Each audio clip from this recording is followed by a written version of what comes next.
لبيك اللهم لبيك لبيك لا شريك لك لبيك لبيك اللهم لبيك۔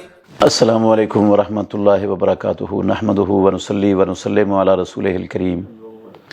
حج کے 5 دن ہیں کل، تو ہر دن میں کیا کیا کام کرنا ہے میں اس دنوں کے حساب سے بتاؤں گا، انشاءاللہ آپ کو یاد ہو جائے گا بیٹھے بیٹھے۔ مسئلہ مشکل نہیں ہے، بالکل آسان ہے۔ 8 ذو الحجہ کو بندے نے جہاں اپنے ہوٹل میں ٹھہرا ہوا ہے وہیں سے احرام باندھ لینے، اور جس طرح عمرے کے احرام سے پہلے غسل کرنا مستحب تھا، مرد کے لیے خوشبو لگانا جسم کو مستحب تھا، حج کے احرام سے پہلے بھی یہ مستحبات ہیں۔ جس طرح عمرے کے احرام کی کوئی نماز نہیں تھی، اس طرح حج کے احرام کی بھی نہ کوئی نماز ہے اور نہ کوئی بیت اللہ کا طواف ہے، کچھ بھی نہیں ہے۔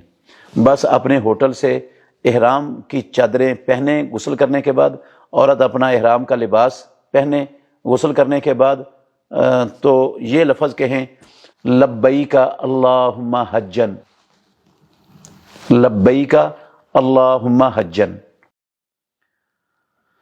اور یہ بھی پڑھ سکتے ہیں اللہم ہذہ حجۃ لا ریاء فیہا ولا سمعۃ، یہ پڑھنا بھی ثابت ہے، جائز ہے۔ اچھا، اس کے بعد آپ تلبیہ شروع کر دیں گے اپنے ہوٹل سے ہی، اور تلبیہ یہ منا میں جاتے ہوئے، منا میں ٹھہرے ہوئے، منا سے عرفات جاتے ہوئے، عرفات میں ٹھہرے ہوئے، عرفات سے واپس مزدلفہ آتے ہوئے، مزدلفہ میں ٹھہرے ہوئے، مزدلفہ سے واپس جمرہ عقبہ تک پہنچتے ہوئے، یہ احرام باندھنے سے لے کر 10 ذو الحجہ کے بڑے جمروں کو کینکریاں مارنے تک تلبیہ پڑھتے ہی رہنا ہے۔ جب موقع ملے تلبیہ پڑھنا ہے، بلند آواز سے پڑھنا ہے، اس کو چھوڑنا، ختم نہیں کرنا۔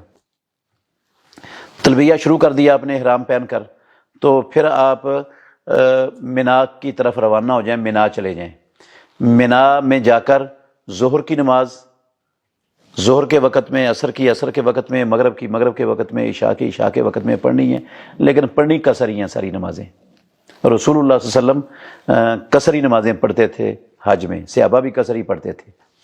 حتیٰ کہ جو مکے کا رہنے والا ہے یا کسی کا گھر منا میں ہے، وہ حج کے عمل میں شریک ہے، تو وہاں قصر نماز کرنا یہ حج کے مناسک کے اندر شامل ہے۔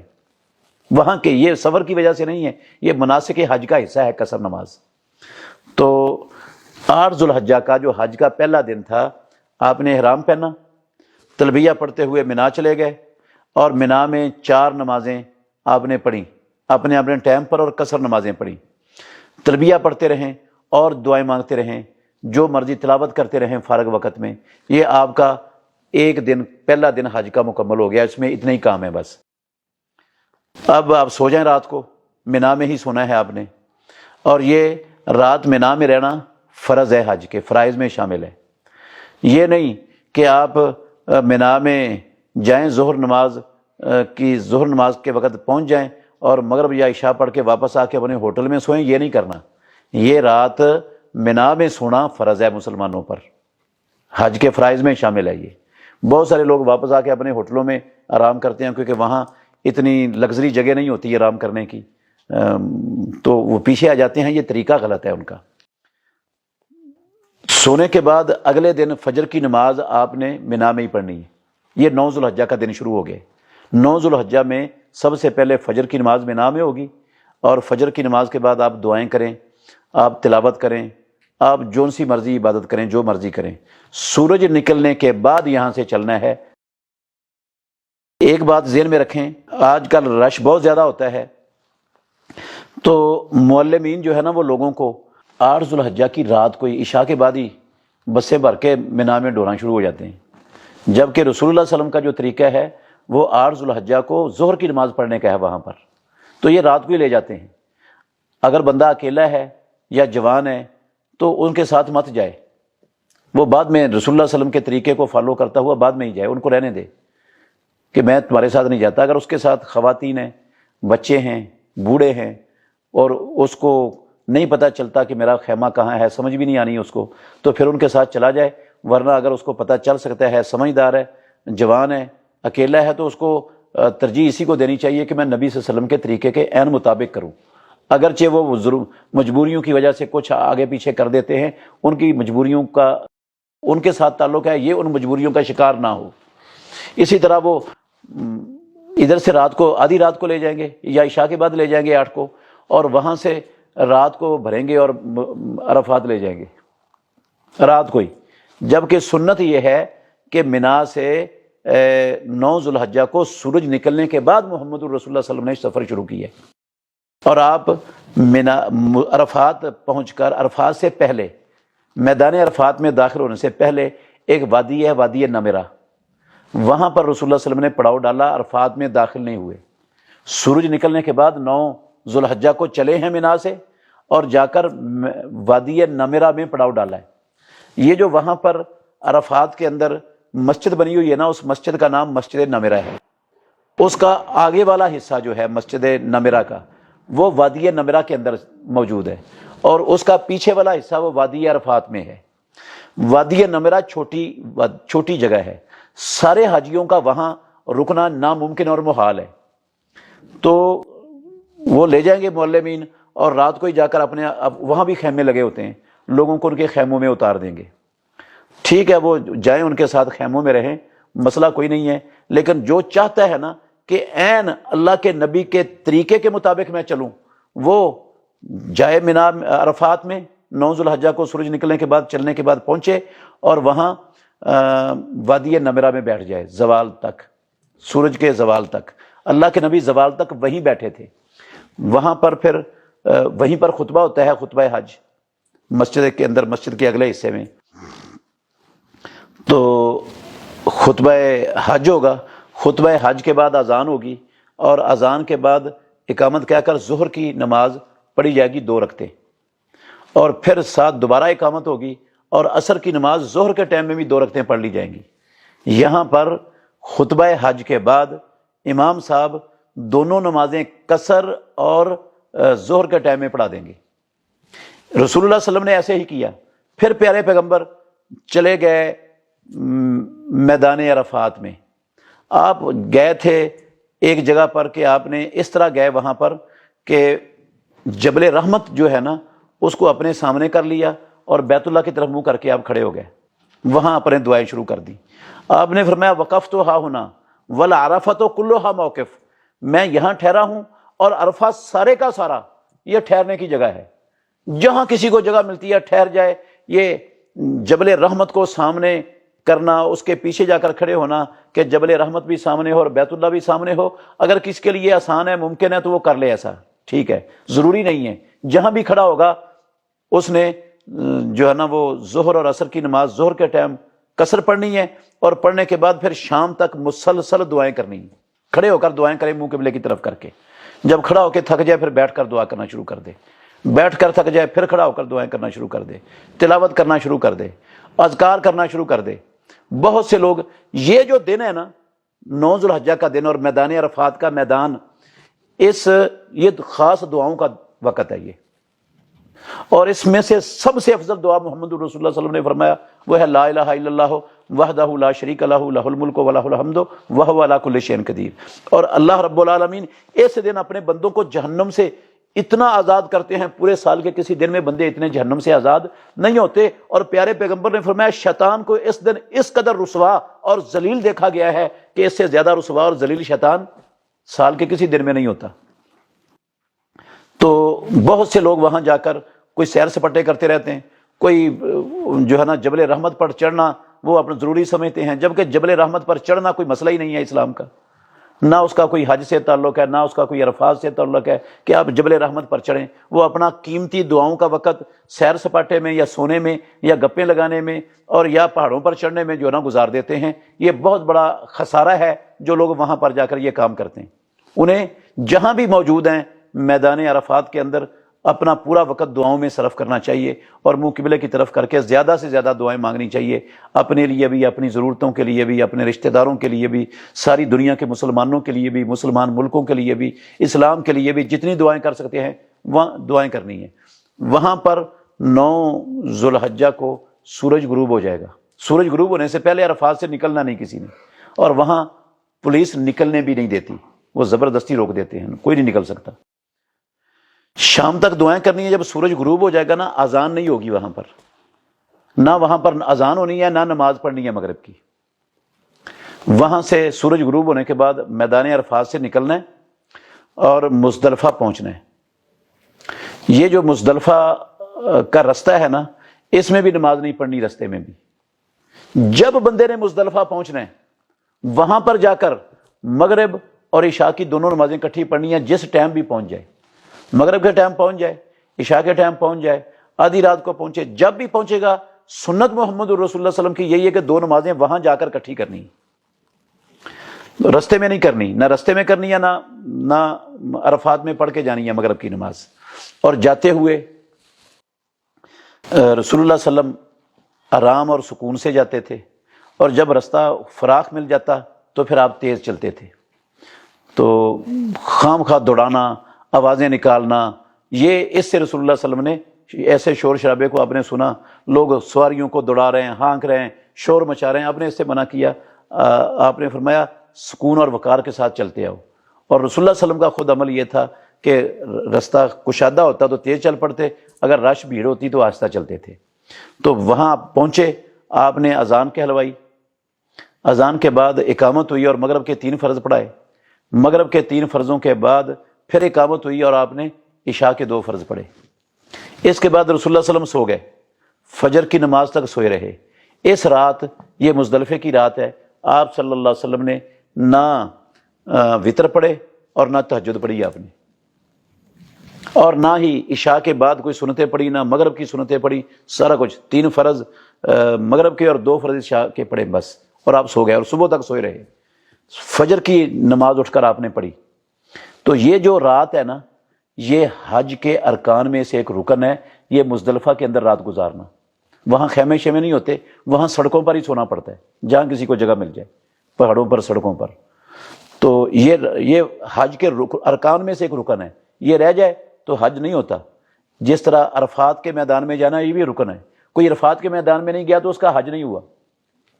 اس طرح یہ بھی ایک رکن ہے راجح قول کے مطابق، رات جو ہے نا وہ مزدلفہ میں گزارنا۔ البتہ جو بوڑھے ہیں، بچے ہیں، خواتین ہیں، بیمار ہیں، ان کو محمد الرسول اللہ صلی اللہ علیہ وسلم نے آدھی رات کے بعد اجازت دے دی تھی، وہ یہاں سے نکل جائیں اور منا میں جا کر آرام کر لیں۔ باقی بوڑھوں کو، بچوں کو، عورتوں کو، بیماروں کو اجازت ہے، وہ مزدلفے کی آدھی رات کے بعد یہاں سے منا جا کر اپنے خیموں میں آرام کر سکتے ہیں، اور جو باقی لوگ ہیں وہ ادھر ہی رات گزاریں گے۔ فجر کی نماز کے بعد رسول اللہ صلی اللہ علیہ وسلم، یہاں ایک پہاڑی ہے جس کا نام ہے مشعر الحرام۔ یہ مشعر الحرام کے پاس آج کل وہاں مسجد بھی بنی ہوئی ہے مزدلفہ میں، مشعر الحرام ہی اس مسجد کا نام ہے۔ رسول اللہ صلی اللہ علیہ وسلم وہاں ٹھہرے تھے اور آپ نے فرمایا میں یہاں ٹھہرا ہوں، اور پورے کا پورا یہ مزدلفہ کا میدان یہ ٹھہرنے کی جگہ ہے، جہاں مرضی ٹھہر جاؤ، کوئی وہاں ٹھہرنا مشعر الحرام کے پاس ضروری نہیں ہے۔ اگر کسی کو وہاں جگہ مل جاتی ہے تو ٹھیک ہے، صبح اٹھ کر نماز پڑھیں، اور نماز کے بعد رسول اللہ صلی اللہ علیہ وسلم قبلے کی طرف منہ کر کے کھڑے ہو گئے اور آپ نے لمبی دعا مانگی، لمبی دعا مانگی، لمبی دعا مانگنی سنت ہے۔ اور سورج چڑھنے سے پہلے، جب روشنی پھیل گئی، سورج چڑھنے سے پہلے دعا ختم کی اور آپ چل پڑے منا کی طرف۔ یہ 10 ذو الحجہ کا دن ہے۔ 9 ذو الحجہ گزارا تھا عرفات میں، ظہر خطبہ ہوا تھا اور ظہر اثر کی نمازیں ہوئی تھیں وہاں جمع اور قصر۔ آپ نے پھر مغرب اور عشاء کی نمازیں یہ مزدلفہ میں آ کر ادا کی ہیں، یہ مزدلفہ میں رات گزاری ہے۔ اس کے بعد فجر کی نماز مزدلفہ میں ہے 10 کی، اور لمبی دعا ہے، اور سورج نکلنے کے بعد وہاں سے چل پڑنا ہے منا کی طرف۔ یہ 10 ذو الحجہ میں سب سے پہلا کام کیا ہو گیا؟ مزدلفہ میں فجر کی نماز پڑھنا اور دعا کرنا۔ اس کے بعد چلنا ہے سورج نکلنے سے پہلے منا کی طرف۔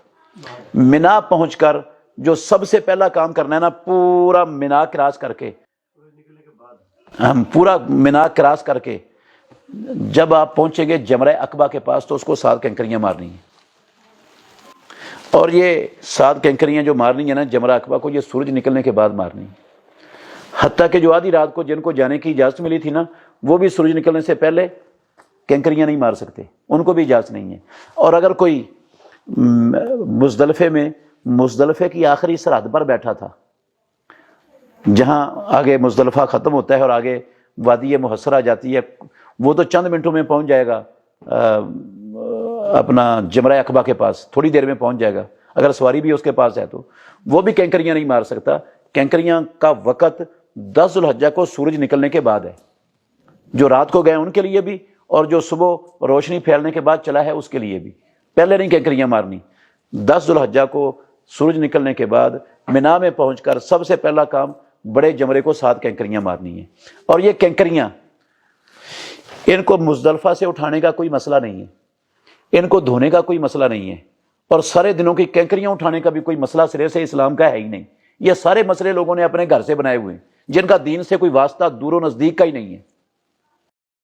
آپ جہاں سے مرضی کینکریاں اٹھا لیں، احتیاطاً زیادہ اٹھا لیں کہ کوئی گر نہ جائے آپ سے، کوئی نشانے پر نہ پہنچے، تو آپ اس کی جگہ پر دوسری مار لیں۔ تو یہ آپ کو مزدلفے سے آتے ہوئے، مزدلفے سے بھی مل جائیں گی، مزدلفے سے آتے ہوئے منا تک بے شمار کینکریاں ہر طرف ہوں گی۔ آپ منا سے گزریں گے، منا بھی کینکریوں سے بھرا پڑا ہے، کینکریاں ہر طرف بے شمار، بے حد و حساب، ختم ہی نہیں ہوتی۔ تو کہیں سے بھی کینکریاں اٹھا لیں، آپ ایک دن کی اٹھا لیں، سارے دنوں کی اٹھانے کا کوئی مسئلہ نہیں ہے کہ اس کو اٹھاتے پھر آپ اتنے 2-3 دن کے لیے۔ جب آپ نے دوسرے دن مارنی ہے تو پھر آپ کو آپ کے خیمے سے ہی مل جائیں گی، جہاں آپ ٹھہرے ہوں گے کینکریاں وہیں سے اٹھا لینا۔ تو یہ پہلا کام ہو گیا 10 ذو الحجہ کو منا پہنچنے کے بعد بڑے جمرے کو کینکریاں مارنی۔ اور بڑے جمرے کو کینکریاں مارنے کا طریقہ مخصوص ہے، وہ اس طرح مارنی ہے کہ جمرے کی طرف منہ کر لینا ہے، اس طرح کھڑے ہونا ہے کہ منا آپ کی دائیں طرف ہو اور بیت اللہ آپ کی بائیں طرف ہو۔ بیت اللہ کو بائیں سائڈ پہ کرنا ہے، منا کو دائیں سائڈ پہ کرنا ہے، اور منہ جمرے کی طرف کرنا ہے۔ اس کو کینکریاں مارنے کا یہی مقام اور یہی طریقہ ہے محمد رسول اللہ صلی اللہ علیہ وسلم کا۔ اللہ کے نبی کی زندگی میں اس جمرے کی جگہ پر پہاڑ ہوتا تھا، تو یہ پہاڑ کے شروع میں، پہاڑ کے جو اگلا حصہ تھا نا، اس پر کینکریاں مارتے تھے۔ یہ پہاڑ تھا پیچھے سارا بڑا لمبا چوڑا، تو پہاڑ پر کینکریاں ماری جاتی تھی، پہاڑی جمرہ تھا۔ اب گورنمنٹ نے اس پہاڑ کا نام و نشان وہاں سے اٹھا دیا، غائب کر دیا، ختم کر دیا، بہت بڑا کھلا میدان بن گیا، پہاڑ کا نشان ہی نہیں ہے وہاں پر۔ تو اس کے چاروں طرف جگہ خالی ہے، پہلے تو پیچھے پہاڑ ہوتا تھا، ادھر سے کوئی جا کے مار ہی نہیں سکتا تھا۔ حتیٰ کہ 90-95 تک پابندی یہی تھی کہ کینکریاں صرف ایک ہی طرف سے ماری جاتی تھی بڑے جمرے کو، اس کو سامنے کر لیتے، بیت اللہ کو بائیں جانب اور منا کو دائیں طرف کر کے مارتے تھے۔ پھر جب رش جیسے جیسے بڑھتا چلا گیا، وہاں لوگوں کی جانیں تلف ہونا شروع ہو گئیں، بڑی سنگین جگہ ہوتی تھی رش کی والی، تو پھر بہت زیادہ جانیں وہاں ضائع ہوتی تھیں۔ علماء نے پھر اجازت دے دی کہ چاروں طرف سے، چونکہ اب ہر طرف سے میدان کھلا ہے، چاروں طرف سے ماری جا سکتی ہیں۔ پھر لوگوں نے چاروں طرف سے مارنا شروع کر دی اس کو، لیکن اصل جو سنت ہے وہ اس طرح مارنا جس طرح میں نے آپ کو بتایا ہے۔ اور پھر اللہ نے سعودی حکومت کو توفیق دی، انہوں نے یہ جمرات 5 منزلہ بنا دی، 5 پل بنا دیے، 5 منزلہ۔ اب جتنے رستے منا سے آتے ہیں نا جمرات کی طرف، جو جس رستے پر چل رہا ہے وہ اس کو ایک جمرے پر، ایک منظر پر لے جائے گا، دوسرا رستہ دوسری منزل پر لے جائے گا، تیسرا رستہ تیسری منزل پر لے جائے گا، وہ کسی نہ کسی منزل پر پہنچ جائیں گے 5 منزلوں میں سے۔ اس کی وجہ سے اب رش بہت کم ہو گیا وہاں، اب جانیں بھی وہاں ضائع نہیں ہوتی، کوئی خدشہ بھی نہیں ہوتا۔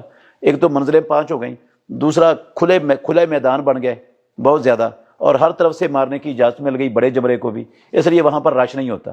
لیکن بندے کو کوشش یہی کرنی چاہیے کہ رسول اللہ صلی اللہ علیہ وسلم نے جہاں سے کینکریاں ماری ہیں ہم اسی طرف سے ماریں، ایک طرف سے ہی اس بڑے جمرے کو کینکریاں مار دی۔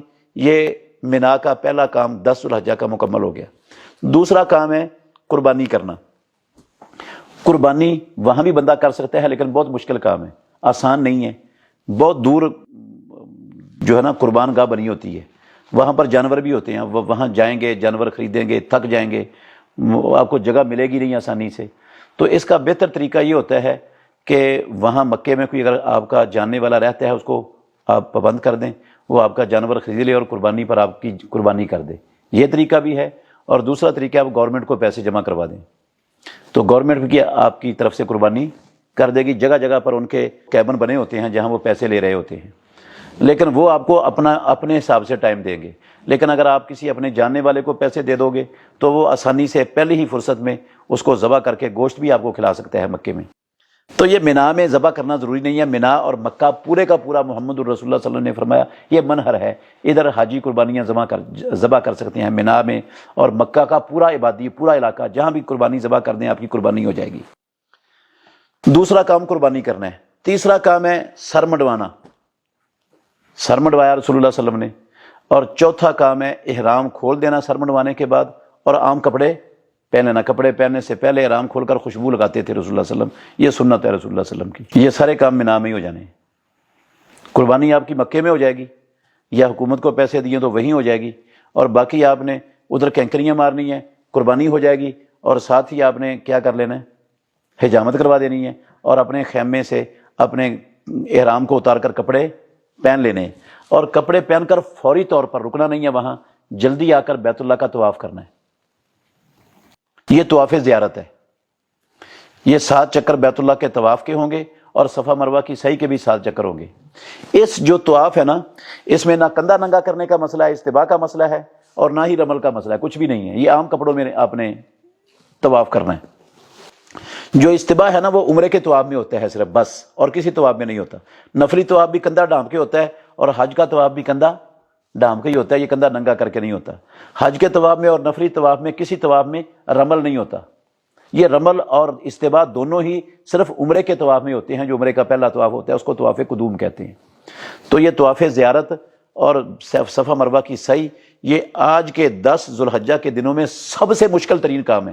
مشکل اس لیے وجہ سے ہے کہ رش اس وقت بہت زیادہ ہوتا ہے. اتنا رش ہوتا ہے، پورا مطاف بھرا ہوتا ہے، منزلیں دوسری تیسری چھتیں بھری ہوتی ہیں مسجد حرام کی، اور لوگوں کے پاؤں اٹھ جاتے ہیں نیچے سے.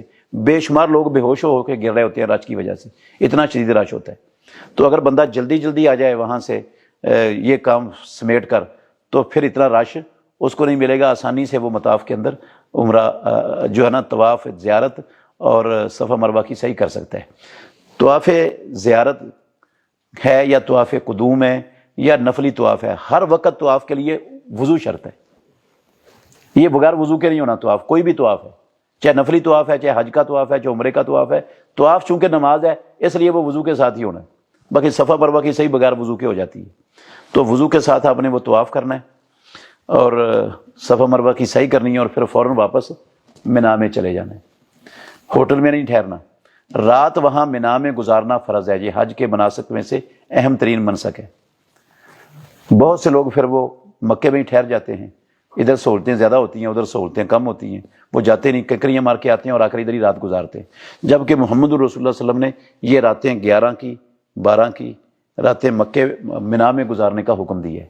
اور یہ مینا میں گزارنی فرض ہے مسلمان حاجی کے لیے، چاہے مرد ہیں چاہے عورتیں ہیں. اچھا یہ چلا گیا. اب اس کے آج کے دن کے سارے کام مکمل ہو گئے. پھر سن لیں، پہلا کام تھا مزدلفہ میں فجر کی نماز پڑھنا، اور اس کے بعد لمبی دعا کرنا، اور سورج نکلنے سے پہلے وہاں سے چل پڑنا، سورج نکلنے سے پہلے. دوسرا کام تھا سورج نکلنے کے بعد بڑے جمرے کو آ کر 7 کینکریاں مارنی. ہر کینکری کے ساتھ اللہ اکبر کہنا ہے. اور کینکری چنے کے دانے کے برابر یا مکئی کے دانے کے برابر مارنی ہے. بڑے بڑے پتھر نہیں مارنے، نہ جوتے مارنے ہیں، نہ گالیاں نکالنی ہیں. وہاں شیطان کھڑا نہیں ہوتا. یہ بس ایک حکم ہے اللہ کا اور اللہ کے رسول کا، اس حکم پر عمل پیرا ہونا ہے. کئی لوگ جوتے مارتے ہیں، کئی لوگ کھڑے ہو کے گالیاں نکال رہے ہوتے ہیں گندی.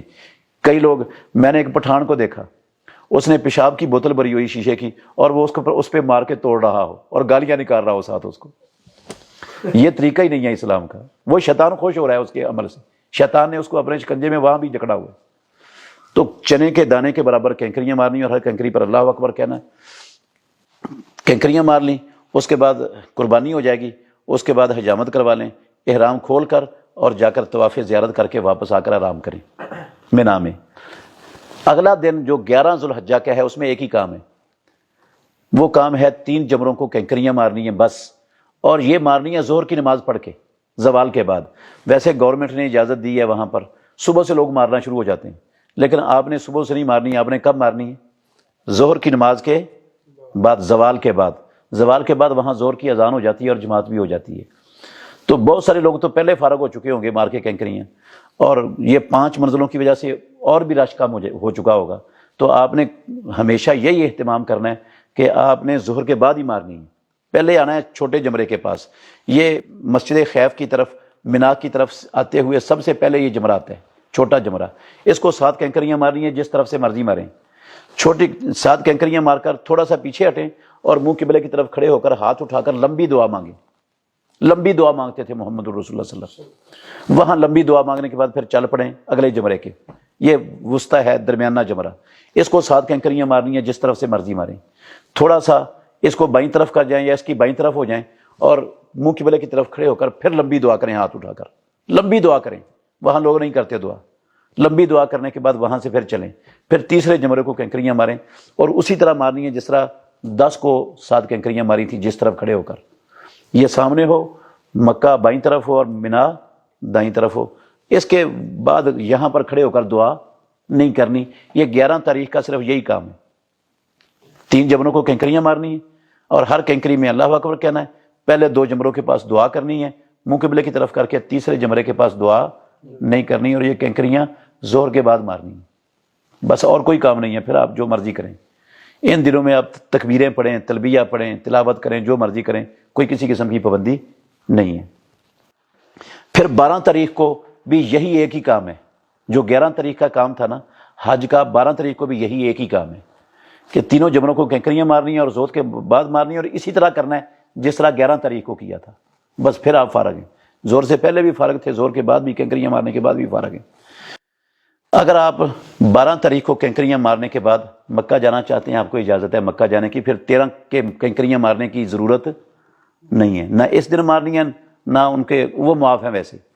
اور اگر آپ رہنا چاہیں مینا میں تو رہ لیں، 13 کو کینکریاں مارنے کے بعد زہر کے بعد پھر آپ مکے چلے جائیں، یہ آپ کا حج 100% مکمل ہو گیا۔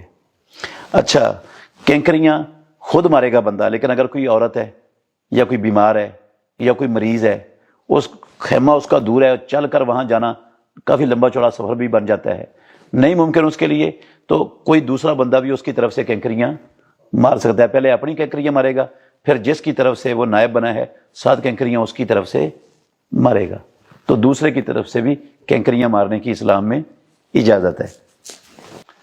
پھر مکے میں رہتے ہوئے آپ جماعت کے ساتھ نماز پڑھنے کا اہتمام کریں، حرم کے اندر آئیں تو زیادہ بہتر ہے، کیونکہ وہاں ایک نماز 1 لاکھ سے زیادہ نمازوں سے افضل اور بہتر ہے۔ تو آخری جو کام کرنا ہے نا واپس آنے سے پہلے، وہ طواف ہونا ہے، اس کا نام ہے طواف وداع۔ یہ فرائض میں، حج کے فرائض میں شامل ہے، عمرے کے بھی فرائض میں شامل ہے۔